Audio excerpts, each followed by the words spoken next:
शुरू कीजिए। बोले श्री प्राणनाथ प्यारे की जय। बोले श्री सतगुरु महाराज की जय। बोले श्री पन्ना धाम की जय। सर्व सुंदर साथ की जय। धन धन सखी मेरे सोई रे दिन, दिन दिन पिया जी सो हुआ रे मिलन। धन धन सखी मेरी हुई पहचान, धन धन पियो पर मैं भई कुर्बान। धन धन सखी मेरे सोई रे दिन, धन धन सखी मेरे नेत्र निहाले, धन धन धनी नेत्र मिलाए रसाले। धन धन मुख धनी को सुंदर, धन धन चित्त चुभायो अंदर। धन धन सखी मेरे सोई रे दिन, धन धन में सेज बिछाई, धन धन धनी मोको कंठ लगाई। धन धन सखी मेरे सोई सायत, धन धन विलसी में पियो सो आयत। धन धन सखी मेरे सोई रे दिन, धन धन मेरी सेज रस बारी, धन धन विलास में कई विध करी। धन धन मेरे सोई रस रंग, धन धन सखी में किए श्याम संग। धन धन सखी मेरे सोई रे दिन, धन धन सखी मेरे भयो रंग। धन धन सखियों को बढ़ो रस रंग, धन धन सखी में यौवन मधमाती। धन धन दाम धनी सो रंग राती, धन धन सखी मेरे सोई रे दिन। धन धन सखी मेरे मंदिर शोभित, धन धन स्वरूप सुंदर प्रेम प्रीत। धन धन चौक चबूतरे सुंदर, धन धन महल झरोखे अंदर। धन धन सखी मेरे सोई रे दिन, धन धन नूर सब में रहे ओ भराई। देखे आत्म सो मुख कयो न जाई।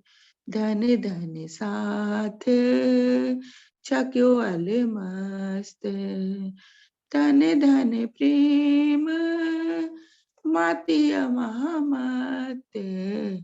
धन धन सखी मेरे सोई रे दिन, जिन दिन पिया जी सो हुआ रे मिलन। धन धन सखी मेरे हुई पहचान, धन धन पियो पर मैं भई कुर्बान। धन सन सखी मेरे सोई रे दिन। बोलो श्री प्राणनाथ प्यारे की जय, सदगुरु महाराज की जय। प्रणाम जी सुंदर साथ जी। प्रणाम जी। हम जी धन्यवाद दीदी। सभी सुंदर साथ जी को प्रेम प्रणाम जी, प्रणाम जी। शुरू करते हैं सुंदर साथ जी। प्रथम लागू दोय चरण को, धनिये न छुड़ाइयो खेन। लाख तली लालेरिया, मेरे जीव के ही जीवन। इन पाँव तले पड़ी रहूं, धनी नजर खोलो बातून। पलना वालू निरखु नेत्रे, मेरे जीव के ही जीवन, मेरे जीव के ही जीवन। चर्चा प्रारंभ होत है, सुनो साथ चित दे। भजो राज क्षमा श्री प्राणनाथ, सखी जीवन हमारो ए। श्री महामति कहे साथ जी, भया चर्चा का वखत। अब तुम सुनियो चित दे, लाल आगे आए बैठे इन तखत। लाल आगे आए बैठे इन तखत। बोलिए श्री प्राणनाथ प्यारे की जय। बोलिए श्री सद्गुरु महाराज की जय।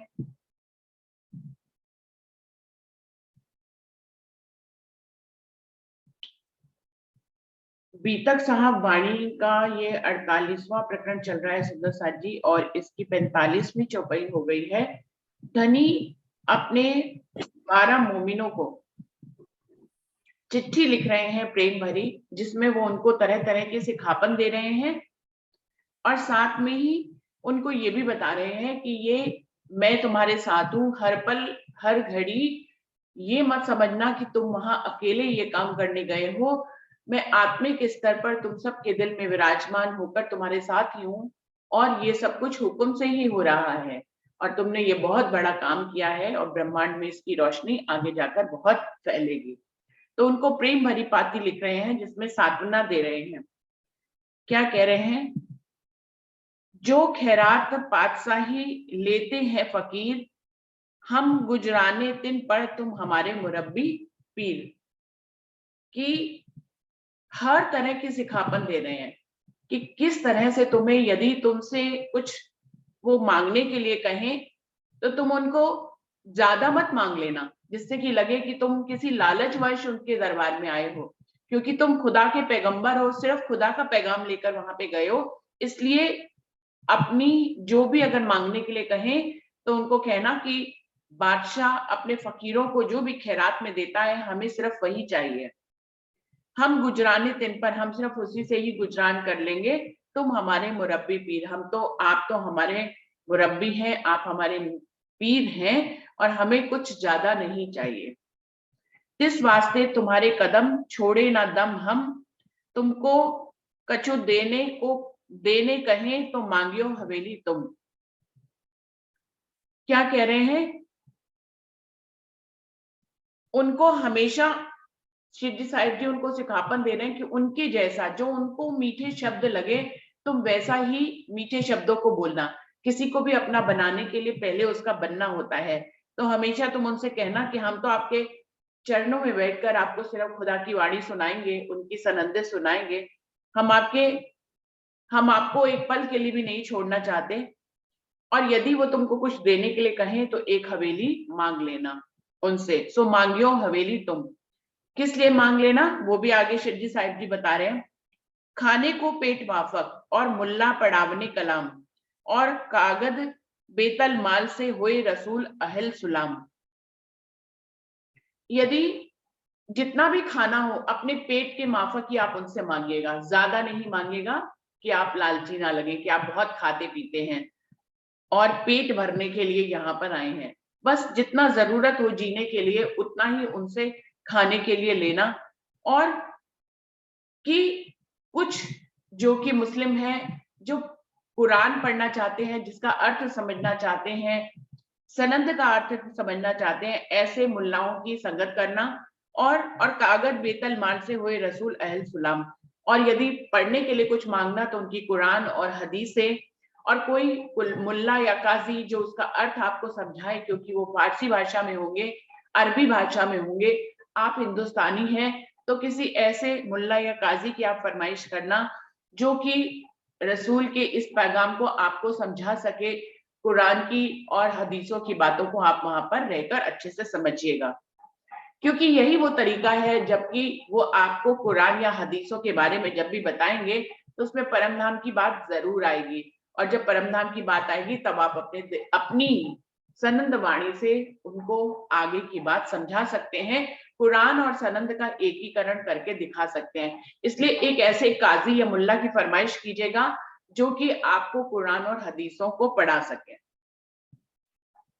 सो तुम इनसो मांगियो, हमको दे तालीम, हमको तरबियत करो, वो कलाम अरस अजीम।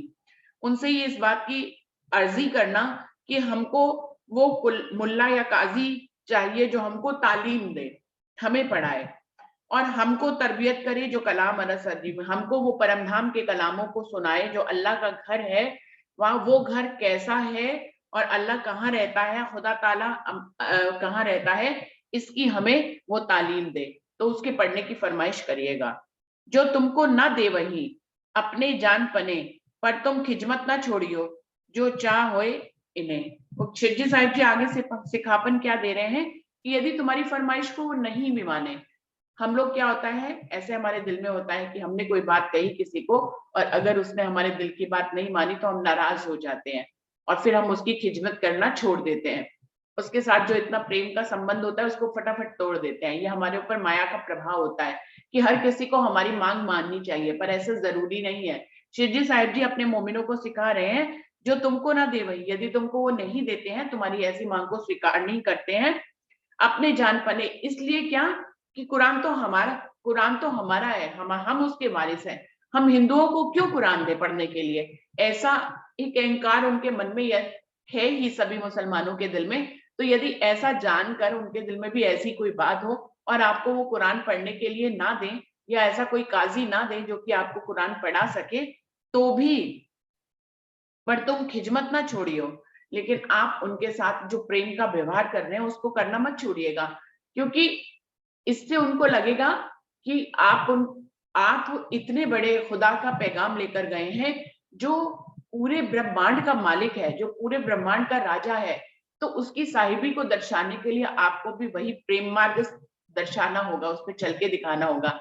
ऐसा नहीं लगना चाहिए उनको कि सिर्फ आप कुरान पढ़ने के लिए ही आए हैं, यदि कुरान की बात को मना कर दिया गया तो आप उनसे नाराज हो रहे हैं, ऐसा उनको बिल्कुल भी नहीं दिखना चाहिए। आप खुदा का पैगाम लेके गए हैं तो इतनी बड़ी साहिबी और बुजुर्गी को धारण करके गए हैं, तो आपको वैसे ही चाल चल के दिखानी पड़ेगी। पर तुम खिजमत ना छोड़ियो, शिरजी साहिब जी कह रहे हैं आप उनकी खिजमत करना मत छोड़ना, जो चाह हो इन्हें, जिससे कि इनको कोई भी इनकी चाहना में फर्क ना आए आपके प्रति। जो इनका पहले यातनाएं जरूर दी हैं, लेकिन काजी का जो आपके प्रति मुलायम सॉफ्ट कॉर्नर जो आपके प्रति पैदा हुआ है वो खत्म ना हो जाए। इनका रुचता नाचियो, रिझाइयो भली भांत, इतनी अरज कीजियो बात कहें एकांत। शिरजी साहिब जी कह रही हैं जैसा इनको अच्छा लगता है वैसा ही नाच करके दिखाना। नाच करके दिखाना का मतलब है कहनी करके, वैसी रहनी करके दिखाना। इनका रुचता नाचियो रिझाइयो भली बात, अपनी कोई भी कार्य से, कोई भी कर्म से ऐसा ना आपकी किसी भी कर्म या आपके कोई भी कार्य से ऐसा नहीं दिखाई देना चाहिए कि आप उनसे रुष्ट हैं, नाराज हैं, ऐसा कुछ भी नहीं होना चाहिए। इतनी अर्ज कीजिए बात कहे एकांत, लेकिन बीच बीच में अपनी इस अर्जी को बार बार करते रहना कि आप औरंगजेब बादशाह से एकांत में खुदा के बारे में बात करना चाहते हैं। धीरे धीरे प्रेम भरा स्वभाव जब आपका काजी के साथ हो जाएगा, उसको आप पर विश्वास हो जाएगा, तो शायद वो औरंगजेब से अर्जी करके आपकी एकांत बैठक करवा सके।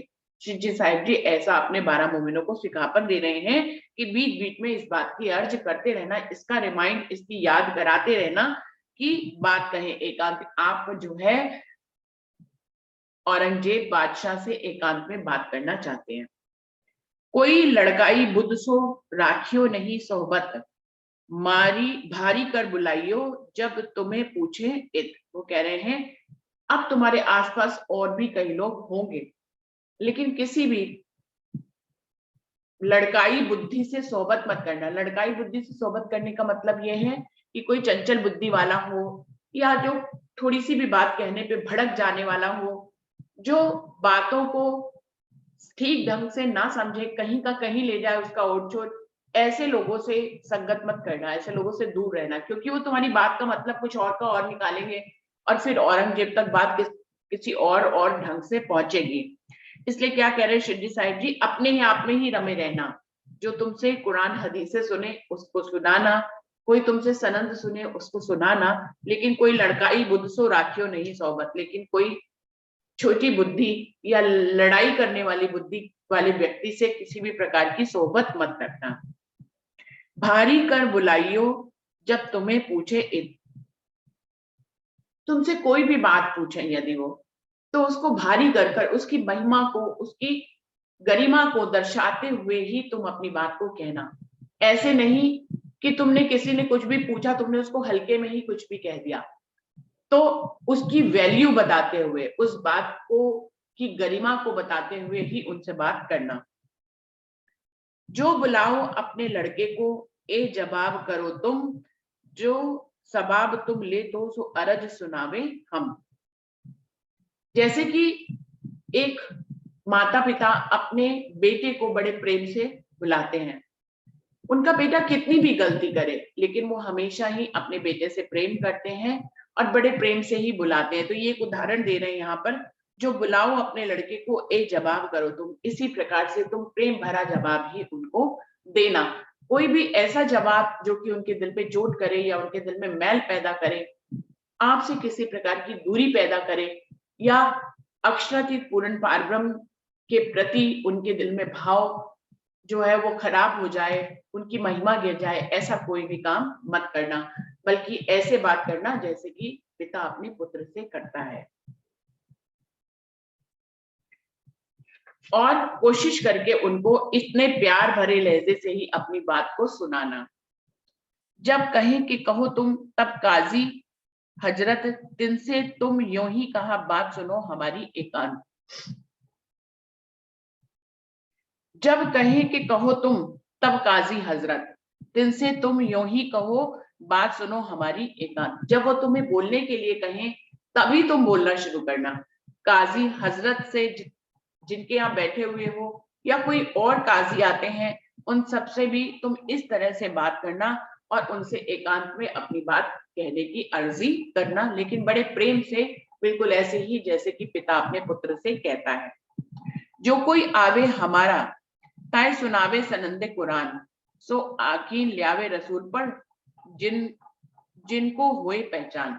उनको बताना कि यदि कोई भी हमारे खिलके का, यानी हमारे हिंदुओं में से कोई भी आए तो उसको हम सनंदे सुनाएंगे और कुरान सुनाएंगे, जिससे कि वो आपके रसूल पर ईमान ले आएगा और उसको उनकी पहचान हो जाएगी। कहने का तात्पर्य क्या है कि आप जो सारे हिंदुओं को मुस्लिम करना चाहते हैं जोर जबरदस्ती से, इससे कुछ नहीं होगा, बल्कि आप उन्हें हमें सौंप दीजिए। हम उन्हें कुरान सुनाएंगे, हम उन्हें सनंद सुनाएंगे, हम उन्हें आखिरुल ज़मा इमाम मेहदी और बुद्ध निष्कलंक अवतार का एकीकरण करके दिखाएंगे। जब दोनों में कोई भेद ही नहीं रहेगा तो वो रसूल को भी उतना ही सम्मान देंगे, रसूल साहब के ऊपर वो यकीन ले आएंगे और उनको रसूल साहब के व्यक्तित्व की पहचान हो जाएगी। तो ये मौका आप हमें दीजिए कि हम उन्हें कुरान और सनंद सुनाएं और उसका एकीकरण करके दिखाएं। जिन भाग हमको आकील दिया श्री महराज, त्यों हम रसूल दिखाए के यो करें इस्लाम का काज। क्या कह रहे हैं, जैसे श्री महराज ठाकुर हमारे जो श्रेष्ठ है, उन्होंने हमको जैसे ही रसूल साहब के ऊपर ईमान ले आया कि हम रसूल का पैगाम लेकर आप तक पहुंचे, हमें रसूल पर पूर्ण ईमान है। तो हमारे महराज ठाकुर जिन्होंने जो हमारे सर्वश्रेष्ठ हैं, उन्होंने हमें जैसे ही रसूल के ऊपर रसूल के ऊपर ईमान दिलाया है, बिल्कुल वैसा ही कार्य हम अपने और मोमिनों के साथ करना चाहते हैं कि आप उनको हमें सौंप दीजिए, हम उन्हें जितने भी हिंदू लोग हैं, हम उन्हें जो है रसूल साहब के ऊपर ईमान ले आएंगे।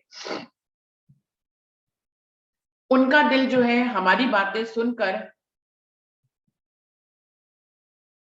हम इस तरह से धर्म का कार्य करना चाहते हैं आपके साथ। आप जो काम जोर जबरदस्ती से कर रहे हैं, हम वही काम कार्य को प्रेम से करना चाहते हैं। हमसो मुलाकात करें, खाए पिए, हमें साफ दिल हुए रसूल पर, हुए अकीदा इस्लाम से। आप उनको हमारे साथ छोड़ दीजिए, वो हमारे साथ रहेंगे, हमसे मुलाकात करेंगे, हमारे साथ ही खाएंगे पिएंगे, और फिर एक दिन हम जब उनसे ज्ञान चर्चा करते ही रहेंगे तो वो रसूल साहब पर ईमान ले आएंगे और उनको मुस्लिम धर्म पे जो है ईमान आ जाएगा, क्योंकि हम दोनों का एकीकरण करके दिखा देंगे। तब कलमा कहे मुख से, मांगे नहीं तुमसे, आज तुम्हारी ना करे ना डर दिखाओ इन्हें। तब वो अपने मुख से ही, हिंदू मुस्लिम जब एक हो जाएंगे तो कलमा और तारतम में कोई फर्क ही नहीं रह जाएगा, वो अपने मुख से ही कलमा पढ़ेंगे। और तुमसे किसी भी तरह की जोर जबरदस्ती की उम्मीद मत करिए, आज तुम्हारी ना करे ना डर दिखाओ उन्हें। उन्हें किसी भी प्रकार का डर दिखाकर अपने संप्रदाय में मिलाने की कोशिश मत करो, क्योंकि इससे उनके दिल साफ नहीं होंगे। आप उनको हमें दे दीजिए, हमारे हवाले कर दीजिए। एक हवेली जो शिरजी साहिब जी ने शुरू में उनको ये कहा था कि एक हवेली मांग लेना यदि जरूरत हो, तो ये हवेली किस लिए मंगवा रहे हैं अपने मोमिनों से? उस हवेली में एकांत में वो हिंदुओं को कुरान और सनद का एकीकरण करके दिखाएं, या जो भी मुल्ला और काजी हैं जो उनसे समझना चाहें उनको एकीकरण करके दिखाएं, और थोड़ी सी प्राइवेसी भी रहे कि वो अपनी दिल की बात कर सके। और जो तुम जाहिरी खिलाने लगो गोश्त उन्हें, तो डिग ना आवे तुम्हारे, बड़ा दोस्त हुए इनते। और क्या कह रहे हैं? और आप जो उनको मुसलमान करने के लिए उनको जाहिरी रूप से जबरदस्ती उनके मुंह में गाय का गोश्त डाल डाल कर खिलाते हैं और उनका धर्म भंग करके उनको मुस्लिम बनाना चाहते हैं, ये बिल्कुल गलत ही तरीका है। तो डिग ना आवे तुम्हारे, वो तुम्हारे पास मुस्लिम हो भी जाए तो भी तुम दिल से तुम्हारे नहीं हो पाएंगे, क्योंकि वो जिसको मार कूट कर यदि कोई बात समझाई जाती है, नीचा दिखाकर कोई बात समझाई जाती है, वो भले चाहे निर्बल होने के कारण आपका हो जाए, लेकिन वो दिल से कभी भी आपका नहीं होता है। तो यही बात वो कह रहे हैं, तो डिग ना आवे तुम्हारे, बड़ा दोष होवे इनमें। उनके दिल में तुम्हारे दोष वो देख लेंगे, तुम अपने दिल में तुम्हारे प्रति दोष भर लेंगे, और वो तुम्हारे करीब होकर भी कभी तुम्हारे करीब नहीं होंगे। वो तुम्हारे इस्लाम धर्म को अपनाने के बावजूद भी वो कभी भी इस्लामी नहीं हो पाएंगे। आप ये जो गोश्त खिलाकर उनको अपना बनाना चाहते हैं, ये बिल्कुल गलत तरीका है। एक ठौर लेके जागा होने दो तुम, जब होवे उन्हें पहचान, तब फरमाया करे सब तुम। क्या कह रहे हैं? एक जगह, वही जो हवेली की बात हो रही है कि एक जगह लेकर आप वहां पर हमको इकट्ठा कर दीजिए उनके साथ, जब धीरे धीरे उनको पहचान हो जाएगी तब हम उन्हें आपके सामने कर देंगे। तब रसूल ऊपर आके ल्यावेंगे सब कोई, तब फरमाया क्यों न करे आवे हुकुम तले सब कोई।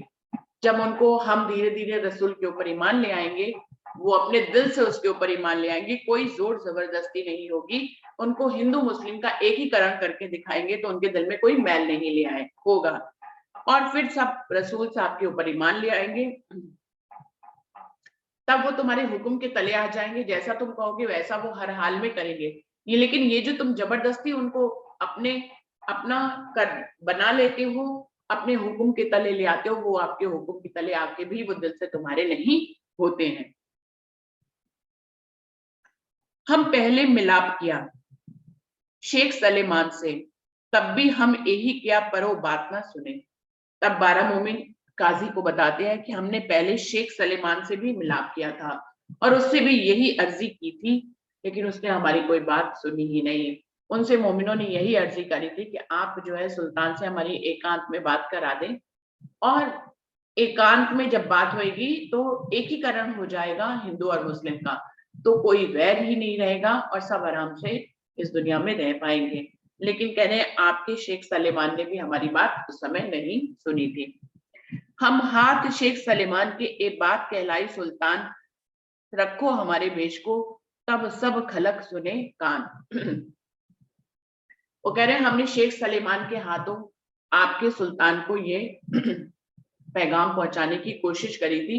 वो अलग बात है कि शेख सलेमान ने हमारी बात सुनी ही नहीं, लेकिन हम यही बात कहलाना चाहते थे, क्योंकि हम हिंदू होते हुए भी मुस्लिमों के भेष में है। हमने ये राह चल के दिखाई है, इस बात को पूरी दुनिया सुनेगी और वो भी रसूल साहब के ऊपर ईमान ले आएगी यदि हम हिंदू और मुस्लिम का एकीकरण करके दिखाएंगे। यदि एकीकरण हो जाएगा तो हिंदू की वेश पहने या मुस्लिम की वेश पहने, इससे क्या फर्क पड़ता है? ये तो ऊपरी वेशभूषा है।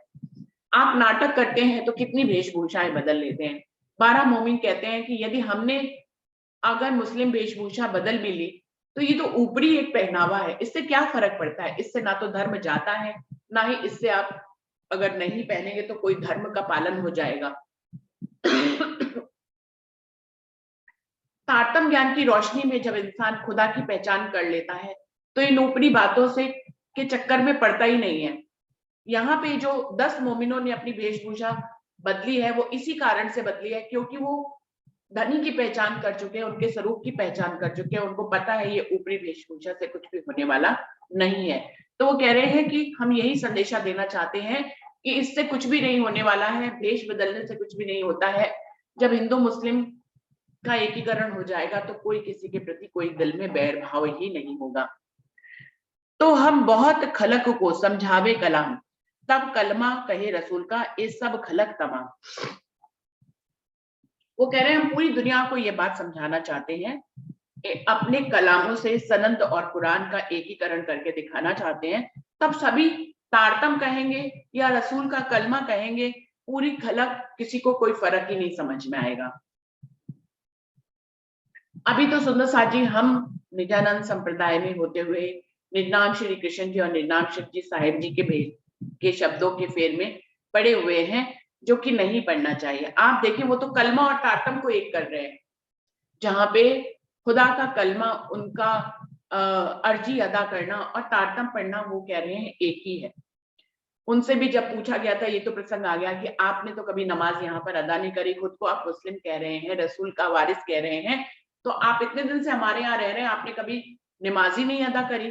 तब 12 मोमिन कहते हैं हम तो धर्म का ही काम कर रहे हैं और हमारी तो नमाज अखंड नमाज चल रही है। हमारी तो नमाज अखंड ही नहीं होती, हम तो हर पल हर घड़ी खुदा की नमाज ही पढ़ रहे हैं।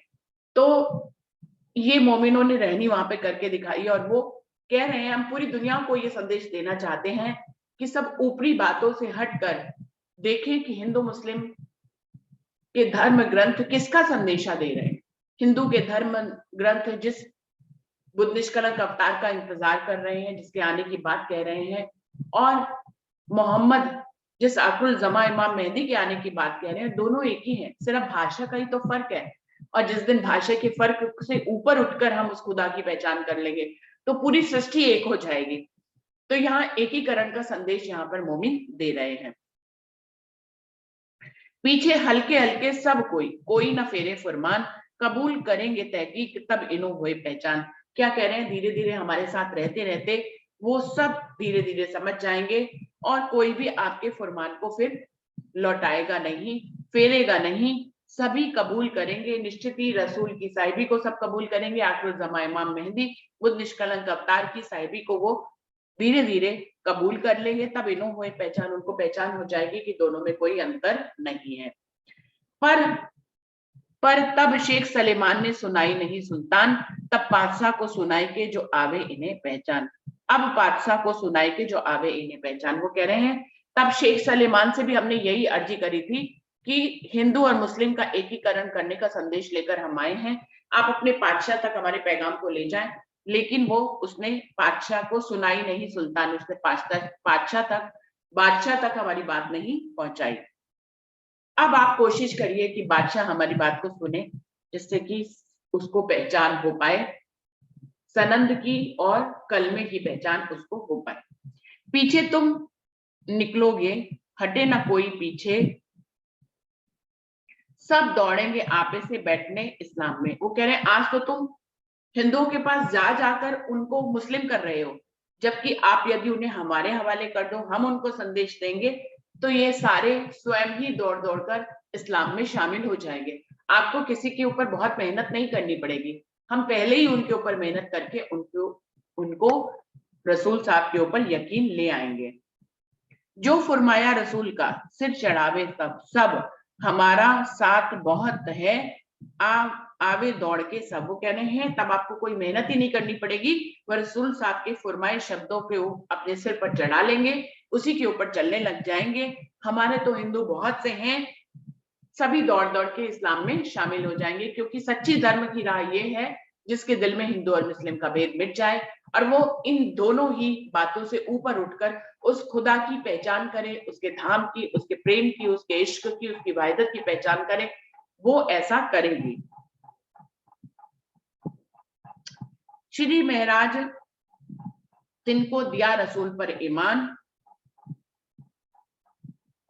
पर हम पर कसाला पड़ा, ताथे हटे न ल्यावे पहचान। क्या कह रहे हैं, एक और संदेश दे रहे हैं कि हमारे जो महान महराज ठाकुर हैं, उन्होंने बहुत से लोगों को कलमा और तारतम एक करके दिखाया है, बहुत से लोगों को, हिंदुओं को रसूल साहब की पहचान कराई है, उनके ऊपर ईमान वो लेकर आए हैं। लेकिन हम जो 12 मोमिन यहाँ आए हैं अग्रणी बन के, और हमारे ऊपर जो इतना कसाला किया गया, हमें इतना कष्ट पहुंचाया गया, हमारे ऊपर इतनी मार मारी गई, जिसके कारण से हिंदू डर गए और वो पीछे हट गए। जबकि बहुत से लोगों को महराज ठाकुर ने तैयार किया हुआ था कि वो रसूल साहब और इस्लाम को अपनाएंगे और उनकी बातों पर चलेंगे, लेकिन हमारे ऊपर कष्ट आने पर ये उन तक पैगाम पहुंचा और वो पीछे हट गए। तो जितनी हमने मेहनत करी महराज ठाकुर ने, वो सब बेकार चली गई, क्योंकि उनको लगा कि यदि वो इस्लाम में दाखिल होंगे तो उनको भी वैसी ही यातनाएं दी जाएंगी जैसे हम मोमिनों को दी गई हैं।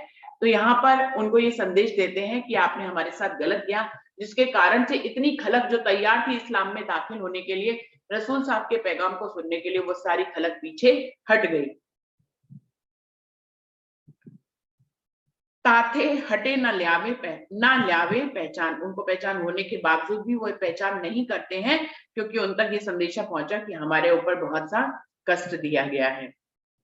खुद को पूछ के काजी मनावे तुम्हारा मन, तुम जानो त्यो समझाओ जो दाखिल होवे इन।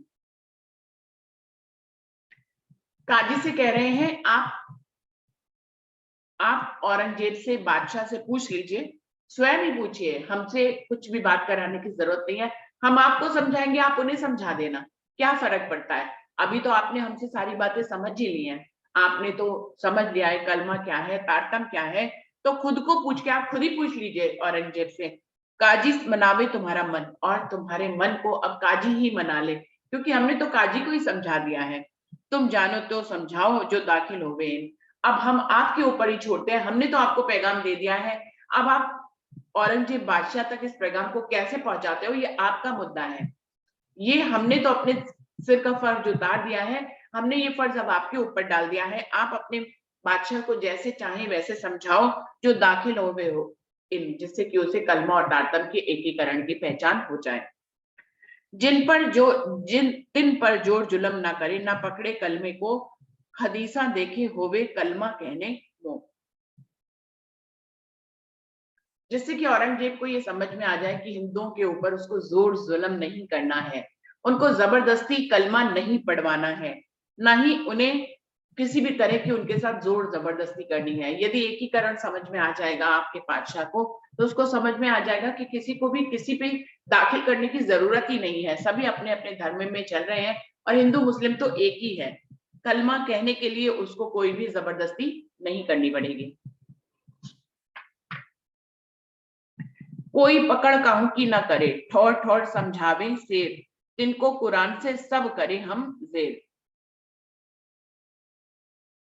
और हमारे ऊपर यदि ये जिम्मेदारी देंगे तो हम जगह जगह उनको कुरान के बारे में समझाएंगे, उनको कुरान से समझाएंगे, सब करे हम जेर, और हम उनको जीत लेंगे अपने प्रेम से, अपने ज्ञान के माध्यम से। हम कलमा कुरान और सनद को एक करके दिखा देंगे, जिससे कि सब अपने आप ही ज़ेल हो जाएंगे, मतलब सब ही बात को समझ जाएंगे और हमारे चरणों, हमारे हुक्म के तले आ जाएंगे। ठौर ले आवे सबन को, तब आवे श्री महराज, तब आवे वह फकीर जहां खड़े तुम आज। सब का एकीकरण कर देंगे और तब श्री महराज ठाकुर जो इतनी मेहनत सबके ऊपर कर रहे हैं वो भी आ जाएंगे आपके पास।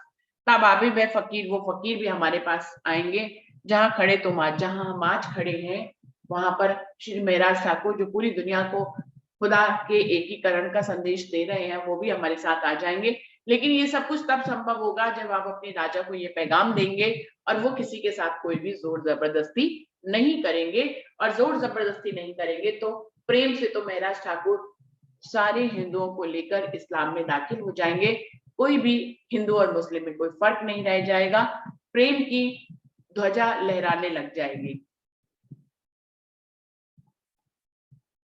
ए भी वही इस्लाम है, हम खड़े उन पर सब, तुम चाहत दीन मोहम्मद का बड़ी करत तलब। ए भी वही इस्लाम है, हम खड़े उन पर सब। तब दुनिया को समझ में आ जाएगी वो जिस धर्म को लेकर खड़े हुए हैं उसमें और मुस्लिमों के धर्म में कोई फर्क ही नहीं है। वो भी धर्म पे ही खड़े हैं, हम भी धर्म पे ही खड़े हैं, दोनों का एकीकरण हो जाएगा। और तुम मोहम्मद का दीन ही तो पूरी दुनिया में फैलाना चाहते हो, वो अपने आप ही हो जाएगा। बड़ी करत तरत तुम्हारे अंदर बड़ी तलबगारी है कि तुम दीन मोहम्मद को पूरी दुनिया में फैलाना चाहते हैं। आपके राजा औरंगजेब के दिल में क्या चाहत है कि वो मोहम्मदी दीन जो है पूरी दुनिया में बड़ी तलबगारी से फैलाना चाहते हैं। तो ये काम जोर जबरदस्ती से नहीं होगा, ये बड़े प्रेम से आहिस्ता आहिस्ता से हो जाएगा। सभी मोहम्मदी दीन को अपना लेंगे यदि आप उन्हें हमारे हवाले कर दें।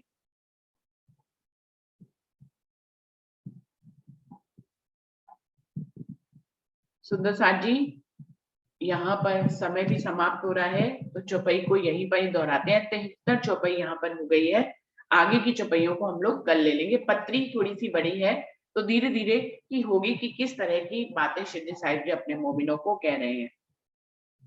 चौपाई को दोहराते हैं।